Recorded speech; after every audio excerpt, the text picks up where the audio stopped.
Bonjour, troisième vidéo sur les inéquations.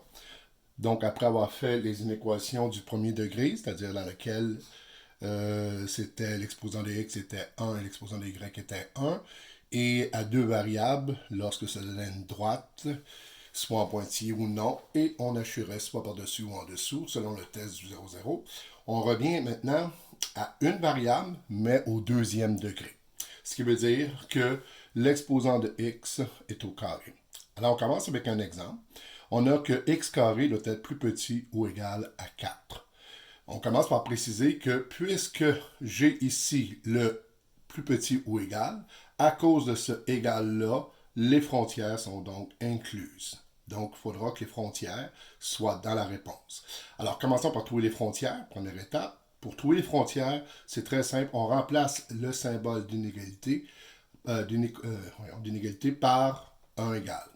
Et on trouve que x est plus ou moins 2. Donc, ceci sont nos deux frontières qui vont déterminer l'intervalle. Alors là, il y a deux possibilités.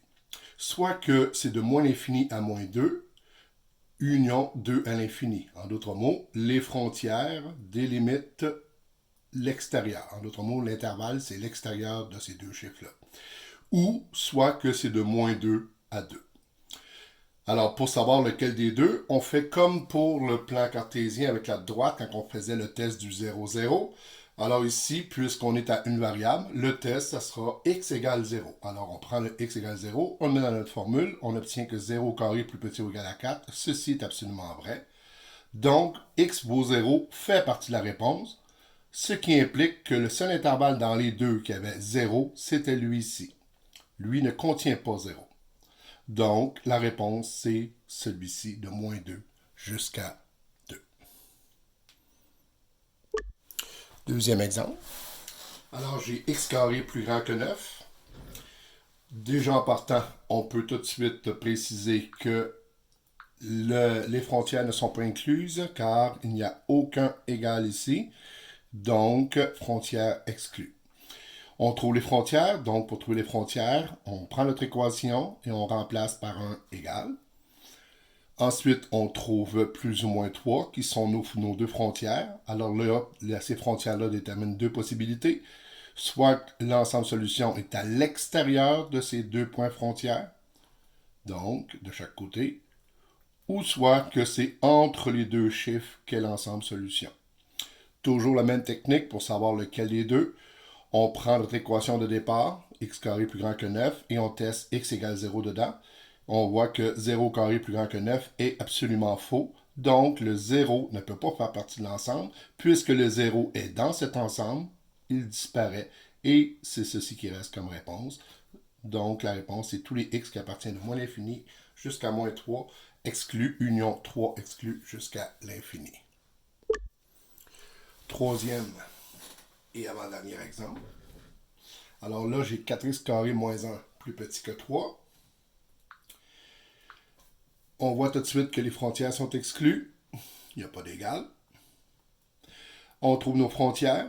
Donc, je remplace le symbole par l'égalité pour trouver la frontière, ce qui me permet de déterminer que les frontières, c'est plus ou moins 1. Alors, deux possibilités de frontières d'intervalle. Soit que c'est l'ensemble solution est à l'extérieur de ces deux frontières-là, ou soit que l'ensemble solution est entre les deux. On fait notre test avec x vaut 0 dans notre toujours l'expression initiale. Et si on fait le calcul, on arrive que moins 1 est plus petit que 3, ce qui est absolument vrai. Donc, x égale 0 fait partie de l'ensemble solution, c'est-à-dire celui-ci. Lui, le 0 n'est pas dans lui. Ce qui implique que la réponse finale, x appartient de moins 1 à 1. Donc, notre dernier exemple. Moins 3, parenthèse x moins 2, fois parenthèse x moins 4. Ceci doit être plus grand ou égal à moins 9. Déjà, en partant, puisque j'ai le plus grand ou égal, celui-ci implique que les frontières sont incluses. Première étape. Alors, trouvons ces frontières. Pour trouver les frontières, on remplace le symbole par un égal. On fait attention ici, c'est de l'algèbre, donc on va multiplier tout le monde ici. Je commence par les deux parenthèses ensemble, ça me donne ceci, et après je prends le moins 3 et je le donne à tout le monde. J'arrive à moins 3x carré plus 18x moins 24 égale 9. Et on se souvient du théorème fondamental de l'algèbre qui nous dit que carré égale triangle, on n'est pas capable de faire ça. Et qu'est-ce qu'on fait? On envoie tout le monde du même côté, donc carré moins triangle égale 0. Et ça, c'est facile parce qu'on a juste à prendre la calculatrice. Donc, on arrive à moins 3x2 plus 18x moins 15 égale à 0. On prend la calculatrice, elle nous dit qu'il y a deux zéros, c'est-à-dire deux résultats possibles, donc deux frontières, une à 1 et l'autre à 5. Donc, nos deux possibilités, soit que c'est de moins l'infini à 1 union 5 à l'infini, en d'autres mots, l'ensemble solution est à l'extérieur des frontières, ou soit que l'ensemble solution est entre les frontières, entre les deux points frontières. On fait le test du 0, 0, toujours pas 0, 0, le x égale 0, et on arrive à moins 24 plus grand ou égal à moins 9. Ceci est absolument faux. Donc, x égale 0 ne peut pas être dans la somme solution. Donc, puisque x égale 0 est ici, celui-ci vient de mourir. Et il ne reste que celui-ci. C'est donc le résultat de moins l'infini à 1 union 5 à l'infini. Alors, le prochain vidéo portera sur les inéquations du deuxième degré, mais avec deux variables. Donc, la solution sera une région dans le plan cartésien.